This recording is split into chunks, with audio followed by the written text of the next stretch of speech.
মনে করি আইনশৃঙ্খলা বাহিনীর সদস্যদের প্রচেষ্টায়, আমাদের নিজস্ব সিকিউরিটি ফোর্স এবং যারা আমাদের বিশ্ববিদ্যালয়ের ছাত্রছাত্রীরা এখানে ভলান্টিয়ার হিসেবে কাজ করছে, সবার সম্মিলিত প্রচেষ্টায় আমরা সেটাকে নিয়ন্ত্রণে রাখতে পেরেছি এবং এ থেকে শিক্ষা নিয়ে আগামী দিনগুলোতে এটাকে আরও সুশৃঙ্খল করার জন্য আমাদের আপ্রাণ চেষ্টা থাকবে। আশা করি দর্শকরা খুব ভালোভাবেই মেলাতে আসতে পারবেন।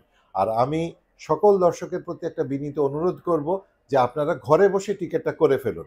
অনলাইনে আপনারা টিকিটটা সহজেই করতে পারবেন। যে কোনো মোবাইল ফোনের যে পেমেন্ট গেটওয়ে আছে অথবা ব্যাংকের যে কার্ড আছে সেটা দিয়ে ডিজি ইপে, এই যে আমাদের একটা কোম্পানি, সেই কোম্পানির যে পেমেন্ট অপশানে যান বা এখানকার যে কিউআর কোড স্ক্যান করেন, কিউআর কোডগুলো বাইরেও লাগানো আছে, আপনি ঘরে বসেও করতে পারবেন। আপনি একটা ছোট্ট যে যে বাণিজ্য মেলার ওয়েবসাইটে গেলেও পাবেন। বিভিন্ন মেথডে আপনি একটা প্ল্যাটফর্ম ইউজ করে আপনি অবশ্যই বাসায় বসে টিকিটটা যদি করতে পারেন, আপনি গ্যারান্টি দিয়ে বলতে পারি মেলায় আপনার ঢুকতে অত্যন্ত সহজ হয়ে যাবে। লাইনে দাঁড়াতেই হবে না, আর সহজেই আপনি গেট দিয়ে ঢুকে যেতে পারবেন।